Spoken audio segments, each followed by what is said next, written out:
Hello friends, എല്ലാവർക്കും പുതിയൊരു വീഡിയോയിലേക്ക് സ്വാഗതം. ഇന്ന് എൻ്റെ ഒരു ദിവസത്തെ വിശേഷങ്ങളാണ് ഞാൻ നിങ്ങളുമായിട്ട് പങ്കുവയ്ക്കുന്നത്. ഒരു ഡേ ഇൻ മൈ ലൈഫ് പോലെ, ഒരു ഫുൾ ഡേ ഇല്ല കേട്ടോ. അപ്പം എൻ്റെ വീഡിയോസൊക്കെ നിങ്ങൾക്ക് ഞങ്ങളുടെ വീഡിയോസൊക്കെ നിങ്ങൾക്ക് ഇഷ്ടമാവുന്നുണ്ടെങ്കിൽ ഒന്ന് ലൈക്ക് ചെയ്യാനും കമൻറ്റ് ചെയ്യാനും സബ്സ്ക്രൈബ് ചെയ്യാനും മറക്കല്ലേ. അപ്പോൾ പിന്നെ രാവിലെ എഴുന്നേറ്റ് കഴിഞ്ഞാൽ പിന്നെ നമ്മൾ ആദ്യം പോകുന്ന അമ്മമാരെ കൊണ്ടായിരിക്കും, അടുക്കളയിലേക്കല്ലേ. അതുപോലെ തന്നെ ഞാനും അടുക്കളയിലെത്തി. ഇന്ന് ദോശയും സാമ്പാറുമാണ് ഉണ്ടാക്കുന്നത്. സാമ്പാറിനധികം എന്താ കഷ്ണങ്ങളൊന്നും ഇല്ല. അപ്പം ഞാൻ ഉള്ളത് വെച്ചിട്ട് അങ്ങോട്ട് അഡ്ജസ്റ്റ് ചെയ്യും. തക്കുടുവിന് ദോശയിലൂടെ കഴിക്കാൻ സാമ്പാറാണ് ഇഷ്ടം.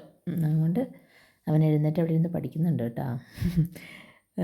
സാമ്പാറാണ് ഇഷ്ടം. അതുകൊണ്ട് ഉള്ള കഷ്ണങ്ങളൊക്കെ വെച്ചിട്ട് ഞാനൊരു തട്ടിക്കൂട്ട് സാമ്പാർ, ഏതായാലും കുഴപ്പമില്ലായിരുന്നു, നല്ല ടേസ്റ്റ് ഉണ്ടായിരുന്നു. തട്ടിക്കൂട്ടാണെങ്കിലും കുഴപ്പമില്ല. അങ്ങനെ സാമ്പാർ വയ്ക്കാൻ വേണ്ടിയിട്ട് ഇരിക്കുകയാണ്. എല്ലാവരും ഫുഡൊക്കെ കഴിച്ചോ? ഇന്ന് കുറേ ദിവസം കൂടി മക്കൾക്ക് ക്ലാസ് ഉണ്ടല്ലേ. അയ്യോ, സ്കൂളില്ലാന്ന് വിചാരിക്കുമ്പോൾ ആദ്യം മനസ്സിൽ വരുന്ന സന്തോഷം എന്താണെന്ന് വെച്ചാൽ രാവിലെ എഴുന്നേൽക്കണ്ടല്ലോ എന്നുള്ളതാണ്. മക്കളെക്കാളും സന്തോഷമാണ് അമ്മമാർക്ക്. രാവിലെ കുറച്ച് സമയം കൂടെ കിടന്നുറങ്ങാലോ എന്ന് വെച്ചിട്ട് ഞാനെന്ന് വിചാരിച്ചു ഒരുപാട് രാവിലെ ഇങ്ങനെ നേരം വെളുക്കുന്നതിന് മുന്നേ 5 മണിക്കും 5:30ക്കും അങ്ങനെയൊന്നും എഴുന്നേൽക്കില്ല കേട്ടോ. ഒരു 6:15 അത്രയേ ഉള്ളൂ. 6:15 6:30 ആകുമ്പോഴത്തേനും കിച്ചണിലെത്തും, ഫ്രഷായി. അങ്ങനെ അല്ലാതെ ഒരുപാട് വെളുപ്പാൻ കാലത്തൊന്നും എഴുന്നേൽക്കുന്നില്ല. എന്നാലും ഒരു സന്തോഷമാണ് ക്ലാസ്സില്ലെങ്കിൽ കുറച്ച് സമയം കൂടെ കിടന്നുറങ്ങാലോ എന്നോർത്തിട്ട്. അങ്ങനെ എല്ലാം ഒരാഴ്ച 2 ആഴ്ചത്തെ മഴയുടെ അവധിയെല്ലാം കഴിഞ്ഞ് മക്കളെല്ലാം ഇന്ന് സ്കൂളിൽ പോയി. അതുകൊണ്ട് അമ്മമാർക്ക് ഇന്ന് പണി കൂടുതലായിരിക്കും അല്ലേ. അതുകൊണ്ട് സമയം കിട്ടുമ്പം പണിയെല്ലാം കഴിഞ്ഞ് ഫ്രീ ആയിട്ട് സമയം കിട്ടുമ്പം നമ്മുടെ വീഡിയോസൊക്കെ, എൻ്റെ നല്ല എല്ലാവരുടെയും വീഡിയോസൊക്കെ കാണുകയും എല്ലാവരെയും സപ്പോർട്ട് ചെയ്യുകയും ചെയ്യണേ. അപ്പോൾ തക്കുടനുള്ള ചായയാണ് കേട്ടോ. തക്കുടന് പാലും ചായയാണ്. എനിക്ക് പാൽ ഇഷ്ടമല്ല. അതുകൊണ്ട് ഞാൻ പാൽപ്പൊടി ഇട്ടിട്ടാണ് ചായ വെക്കുന്നത്. തക്കുടന് മാത്രമുള്ള ചായയാണേ. പിന്നെന്താണ്, അപ്പോഴത്തേക്ക് നമ്മുടെ സാമ്പാറൊക്കെ റെഡിയായി വന്നു. ഞാൻ പറഞ്ഞില്ലേ തട്ടിക്കൂട്ട് സാമ്പാറാണ്. എന്നാലും അയ്യോ, കുക്കർ കിടന്ന് കറങ്ങുന്നു. അങ്ങനെ ഞാൻ സാമ്പാർ പൊടി, പിന്നെ സാമ്പാറിൻ്റെ കഷ്ണം വേവിക്കാൻ വെക്കുമ്പം സാമ്പാർ പൊടി ഇടാറില്ല. ഞാനിങ്ങനെ കടുക് വറക്കില്ലേ, കടുക് വറക്കുമ്പോഴാണ് സാമ്പാർ പൊടി ഇടുന്നത് കേട്ടോ. പിന്നെ കുറച്ച് ഉലുവയും കൂടി ഇട്ട് കൊടുക്കും. എനിക്കങ്ങനെയാണ് ടേസ്റ്റ്. ഇങ്ങനെ പച്ചപ്പൊടി ഉണ്ടല്ലോ, അങ്ങനെ പച്ചപ്പൊടി ഇടുന്നതിനെക്കാട്ടിലും എനിക്കിഷ്ടം ഇങ്ങനെ എണ്ണയ്ക്കകത്ത് ഇങ്ങനെ ആക്കിയിട്ട് അങ്ങോട്ട് ചൂടാക്കിയിട്ട് ഇടുന്നതാണേ. പിന്നെ കുറച്ച് കറിവേപ്പില, നമുക്കിവിടെ കറിവേപ്പില ഇല്ല. അതുകൊണ്ട് ഇത്തിരി കറിവേപ്പില ഇട്ട് അങ്ങനെ നമ്മുടെ സാമ്പാർ റെഡിയായിട്ടുണ്ട്. പിന്നെ അത് കഴിഞ്ഞിട്ട് ഞാൻ ചായ വെച്ചു. ഞാൻ പറഞ്ഞല്ലോ പാൽപ്പൊടി ഇട്ടിട്ടാണ് ചായ. അങ്ങനെ ആ ഒരു ചായ ഒരു ഗ്ലാസ് നേരത്തെ ഞാൻ എണീക്കുമ്പോഴേ കുടിക്കുമായിരുന്നേ. ഇപ്പം പിന്നെ എണീക്കുമ്പോഴേ നമ്മൾ വേഗം പണി തീർക്കാൻ നോക്കുന്നുണ്ട്, ചായ കുടിക്കില്ല. അയ്യോ, ചായ കുടിച്ച് കഴിയുമ്പോഴാണ് തലയ്ക്കൊരു ഉറക്കമന്ദതയും എല്ലാം പോകുന്നത്. പിന്നെ ഇതേ ആസ് യൂഷ്വൽ നമ്മുടെ സ്ഥിരം പരിപാടി യൂണിഫോം തേക്കൽ. ഇങ്ങനെ ഓരോരോ പണികളാണ്. സ്കൂളുള്ള ദിവസം പിന്നെ പണിയേ തീരത്തില്ലല്ലോ. പിന്നെ മക്കൾ പോയി കഴിഞ്ഞാൽ പിന്നെ പണിയൊന്നുമില്ല അല്ലേ. അധികം അങ്ങനെ ക്ലീനിങ് അങ്ങനെയൊക്കെയല്ലേ ഉള്ളൂ. പിന്നെ നമ്മുടെ ദോശമാവ് നന്നായിട്ട് ഇതായിട്ട് വന്നിട്ടുണ്ട് കേട്ടോ, പൊന്തി വന്നിട്ടുണ്ട്. അപ്പം ഞാൻ വേറൊന്നും ചേർക്കലില്ല കേട്ടോ. ഈസ്റ്റ് ചേർക്കും, അങ്ങനെയല്ല ഉലുവയൊന്നും ചേർക്കലില്ല. ചിലവർ ഉലുവയൊക്കെ ഞാൻ വീഡിയോസിൽ കാണുന്നുണ്ട്, ഉലുവയൊക്കെ ചേർത്ത് നല്ലതെന്ന്. ഞാൻ അങ്ങനെ ചേർക്കലില്ല. പിന്നെ ദോശയിട്ട് നെയ്യ് ചേർക്കും ദോശ ചുടുമ്പം. അങ്ങനെ കുറച്ച് മൊരിഞ്ഞ് നല്ല ടേസ്റ്റല്ലേ, നെയ്യ് ഇട്ടിട്ട് ദോശ ഇട്ടാൽ നല്ല ടേസ്റ്റാണേ. ഇവിടെ അങ്ങനെയാണ് ഇഷ്ടം തക്കുടുവിന്.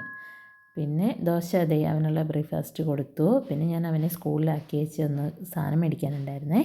അങ്ങനെ കടയിലൊക്കെ പോയിട്ട് വന്നു, സാധനമൊക്കെ മേടിച്ചിട്ട് വന്നു കഴിഞ്ഞിട്ട് ഇന്ന് ബെഡ്ഷീറ്റൊക്കെ ഇന്ന് മാറ്റുവാണ്. കുറച്ച് ദിവസമായില്ലേ നമ്മുടെ ഈ ബെഡ്ഷീറ്റ്. അങ്ങനെ ബെഡ്ഷീറ്റൊക്കെ മാറ്റി. മഴ ആയതുകൊണ്ടുണ്ടല്ലോ ഇതൊന്നും ഉണങ്ങത്തില്ലല്ലോ. അതുകൊണ്ട് ഞാനിപ്പോൾ കുറച്ച് ദിവസം അധികം വിരിച്ചിട്ടുണ്ട്.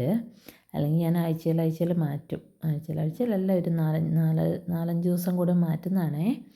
മഴയായതുകൊണ്ടേ ഉണങ്ങുന്നില്ലല്ലോ. അതുകൊണ്ട് തുണി കുറേ ഇങ്ങനെ കട്ട കൂടി കിടക്കുക. ഞാൻ വെയിലത്തിടും, മഴ തോളും, പിന്നെ എടുത്തിടും, പിന്നെയും മഴ തോളും. ഇങ്ങനെ തന്നെ എന്നെ മഴയിട്ട് ഇങ്ങനെ കഷ്ടപ്പെടുത്തുവാണ്. ഞാൻ വെയിലത്തേക്ക് തുണി ഇടുമ്പോഴത്തേന് അപ്പം മഴ തോളാൻ തുടങ്ങും. അപ്പം തന്നെ ഞാൻ തിരിച്ചെടുത്തിടും. പിന്നെ വെയിൽ കാണുമ്പോൾ എനിക്ക് സമാധാനമില്ല. പിന്നെ ഞാൻ കൊണ്ടുപോയിടും. അയ്യോ മതി. എല്ലാം ഒന്ന് ഉണക്കി വെയിൽ കൊണ്ട് ഉണങ്ങുമ്പോൾ നല്ലൊരു സമാധാനമുണ്ട് മനസ്സിന്. അങ്ങനെ നമ്മുടെ 3D ബെഡ്ഷീറ്റാണ്. 3D അല്ല, എന്താണ് 7Dയോ അങ്ങനെ എന്തോ സംഭവമാണെന്ന് തോന്നുന്നു. അതാണ് ഇന്ന് ഞാൻ ഫ്ലിപ്കാർട്ടിൽ നിന്ന് അങ്ങോട്ട് മേടിച്ചത് കേട്ടോ. കുഴപ്പമില്ല. പിന്നെ എനിക്കിപ്പോൾ കൂടുതലും ഇഷ്ടം മറ്റേ എലാസ്റ്റിക്കുള്ള ബെഡ്ഷീറ്റ് വിരിക്കാനാണ്. പക്ഷെ മടക്കാൻ അതെനിക്കിഷ്ടമല്ല. വിരിക്കാൻ എനിക്ക് അതാ ഇഷ്ടം. കാരണം അതവിടെ നിന്നോളും. ഇനിയിപ്പോൾ 1 മാസം ബെഡ്ഷീറ്റ് മാറ്റാതെ കിടന്നാലും അതിനൊരനക്കവും വരുകയില്ല. ഈ 7Dക്കൊന്നും മറ്റേ സംഭവമില്ല, എലാസ്റ്റിക് ഇല്ലേ, അതുകൊണ്ട് അതിങ്ങോട്ട് പോരും വേഗം. എന്നാലും വിരിച്ച് കിടക്കുന്നതാണ് നല്ലൊരു ഭംഗി. അങ്ങനെ നമ്മുടെ ബെഡ്ഷീറ്റൊക്കെ വിരിച്ചു. ഈ 2 പില്ലോ എൻ്റെ പില്ലോയാണ് കേട്ടോ. അതിന് കവറൊക്കെ ഇടണം. പിന്നെ പുതപ്പ് എല്ലാം മാറ്റി വിരിച്ചു. പിന്നെ നമ്മുടെ കണ്ണാടി കണ്ടു കഴിയുമ്പോൾ ഒന്ന് ഗ്ലാമർ ഉണ്ടോ എന്നൊക്കെ നോക്കുന്നതാണ് കേട്ടോ. അതൊന്നും നിങ്ങൾ മൈൻഡ് ചെയ്യണ്ടേ. ചുമ്മാ കണ്ണാടി കാണുമ്പോൾ ഇങ്ങനെ ഒരു നോട്ടം, അത്രയേ ഉള്ളൂ. പിന്നെ അതെല്ലാം കൂടി ഇന്ന് ചെറിയൊരു വെളിച്ചം കാണുന്നുണ്ട്. അപ്പോൾ എല്ലാം ഒന്ന് മെഷീനിനകത്ത് ഇട്ടേക്കാമെന്ന് വെച്ചിട്ട് അലക്കാൻ വേണ്ടി കൊണ്ടിട്ടു. ഇനി അത് പിഴിഞ്ഞെടുക്കും, പിന്നെ പെട്ടെന്ന് അങ്ങോട്ട് ഉണങ്ങിക്കോളുമല്ലോ. അങ്ങനെ അപ്പോഴത്തേനും അത് അടുത്ത മിറർ കണ്ടു. പിന്നെ അവിടെ ഒന്ന് നോക്കി അങ്ങനെ. പിന്നെ ഞാനിത് പുതിയതായിട്ട് മോപ്പ് മേടിച്ചതാണ് കേട്ടോ. എന്തൊരു ഈസിയാണോ എന്ന് ചോദിച്ചാൽ ഒന്നും പറയണ്ട. നമ്മൾ ബക്കറ്റിൽ അല്ലെ വെള്ളം എടുത്തുകൊണ്ട് വന്ന് മുക്കി പിഴിഞ്ഞ് തുടച്ച് ആക്കുന്നതിലും എത്രയോ ഈസിയാണെന്നറിയാം. ഇത് കണ്ട ഇങ്ങനെ ഒരു ബോട്ടിൽ കിട്ടും അതിൻ്റെ കൂട്ടത്തിൽ. എന്നിട്ട് അതിനകത്ത് ലിക്വിഡും വെള്ളവും കൂടെ ഫില്ല് ചെയ്തിട്ട് കാണിച്ചു തരാവേ, ഇപ്പം കാണിച്ചു തരാം. കണ്ടോ, ഇങ്ങനെ ഈ മോപ്പിൻ്റെ അകത്ത് അങ്ങനെ വെക്കണം. എന്നിട്ട് ഇങ്ങനെ സ്പ്രേ ചെയ്താൽ മതി. അയ്യോ എന്തൊരു, എനിക്ക് എത്ര പണി കർത്താവ്, എത്ര സമയം ലാഭമായി എന്നറിയാമോ. നല്ല സുഖമാണ് കേട്ടോ തുടയ്ക്കാൻ. ഇങ്ങനെ ഭയങ്കര ചെളിയുള്ള വീടൊക്കെ ഇനിയിപ്പോൾ അങ്ങനെ തുടയ്ക്കാതെ ഒരാഴ്ച 1.5 മക്കളൊക്കെ കയറി ചെളിയാക്കി വീടൊക്കെ തുടയ്ക്കും, അത്രയും ഇതുണ്ടാവില്ല. ഞാൻ പിന്നെ ഒന്നരാടം തുടയ്ക്കുന്നുണ്ട്. ഇങ്ങനെ ഇവിടെ അങ്ങനെ മണ്ണ് തേക്കാൻ ആരും ഇല്ലാത്തതുകൊണ്ട് അങ്ങനെ പ്രശ്നമില്ല. എനിക്ക് നല്ല ഈസിയാണ്. അയ്യോ ഇങ്ങനെ സ്പ്രേ ചെയ്ത് കൊടുത്താൽ മതിയേ. അപ്പോഴത്തേനും അധികം വെള്ളം വീഴില്ല, പെട്ടെന്ന് ഉണങ്ങും. സ്പ്രേ ചെയ്ത് പെട്ടെന്ന് നമുക്ക് തുടച്ചെടുക്കാം. എനിക്ക് ഭയങ്കര യൂസ്ഫുള്ളായിട്ടുള്ള ഒരു സംഭവമാണ് കേട്ടോ. ഭയങ്കര ഇഷ്ടമായി എനിക്ക് തുടയ്ക്കാൻ. എനിക്ക് മറ്റേത് നമ്മളവിടെ പോയിട്ട് ബക്കറ്റിൽ വെള്ളം എടുത്തുകൊണ്ട് വന്ന് വെച്ച് അതിൽ മുക്കി പിഴിഞ്ഞ് ഒക്കെ തുടയ്ക്കണ്ടേ. ഇത് ഭയങ്കര ഈസിയാണ്. നമ്മളാ മുക്കാൻ പോകുന്ന സമയം കൊണ്ട് നമുക്കിവിടെ തുടച്ച് കഴിയാം. പിന്നെ അപ്പോഴത്തേനും അമ്മ പയർ തീയ വെച്ചിട്ടുണ്ടായിരുന്നേ ലഞ്ചിലേക്ക് വേണ്ടിയിട്ട്. അപ്പോൾ പയറൊക്കെ ഒന്ന് ഇളക്കിയിട്ടു. പിന്നെ ഞാൻ കുഞ്ഞ് വരുമ്പോഴത്തേനും ഇച്ചിരി ചിക്കൻ വറുക്കാമെന്ന് വെച്ചു. അതിൻ്റെ പാനാണ്, അത് ചൂടായോ എന്നൊക്കെ നോക്കിയിട്ട് ചിക്കനും കൂടെ തീയ വെച്ചേക്കുവാണെങ്കിൽ നമ്മൾ തുടച്ച് കഴിയുമ്പോഴത്തേനും ചിക്കനും വറുത്താവും. അപ്പോൾ ഈ തുടയ്ക്കുന്നതിൻ്റെ ഇടയ്ക്കിടയ്ക്ക് പോയിട്ടൊന്ന് തിരിച്ചും മറിച്ചെല്ലാം ഇട്ട് കൊടുത്താൽ മതിയല്ലോ. അങ്ങനെയൊക്കെയാണ് പണിയെല്ലാം തീർക്കുന്നല്ല. ഒരു പണി കഴിഞ്ഞിട്ട് അടുത്ത പണി ചെയ്യാമെന്ന് വെച്ചാൽ കുറേ സമയം എടുക്കും നമുക്ക്. ഇടയ്ക്കിടയ്ക്ക് ഓരോ പണി, തുണി അലക്കാനിടൽ, എന്താണ് അടുപ്പിൽ എന്തെങ്കിലും വെച്ചിട്ടുണ്ടെങ്കിൽ അത്, അങ്ങനെ എല്ലാം ഒന്ന് ചെയ്യും. അങ്ങനെ തുടക്കലെല്ലാം കഴിഞ്ഞ് വന്നപ്പോഴത്തേനും ഇതേ കുറച്ച് തുണി മടക്കി വെക്കാനുണ്ടായിരുന്നു.